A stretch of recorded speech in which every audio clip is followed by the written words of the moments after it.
κόκκινο, Δήμητρα, Ναι, κάπου δεν χαλάει είναι. και βγάζει κόκκινο. Μαρία, αλλάξε. Όταν το γυρίσει κάπως θα... Η Δήμητρα έβρισε το τηλέφωνο του πια. Πόσο μιλάνε οι Έλληνες. Ναι. Ναι, καλησπέρα σας. Ναι. Μπορεί να φτιάξει ένα συνεργείο Λάμπρο Κατσόνη στην Καλυθέα. Ορίστε. Τι θα βάζει, το κουτσοδόντα.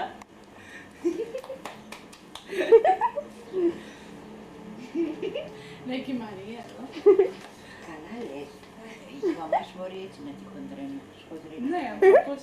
Γιατί εμένα μου κοντρένει, μου κοντρένει. Ναι, καλησπέρα σας. Μπορείτε να στείλετε ένα συνεργείο στη Λάμπρο Κατσόνη γύρω στο 37. Το μπασταρδοκατάσταση. Βέβαια είναι.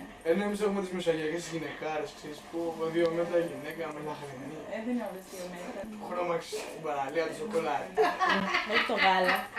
Πας στην Αμερική και τι να δεις να πούμε. Κάτσε ρε εσύ, τώρα εντάξει. Δεν λέω, εντάξει, υπάρχουν Το 90% έχουν βακίδες. Κάτσε, εσύ λες για αυτές που είναι κάτω LA. Το κάτω LA, άλλες είναι στο πάνω. Δουλειά το ξέρω με φακίδες. Έλα τώρα, παρανοϊκές. Λοιπόν, εσύ... Εσύ μου το πόρο. Πάρω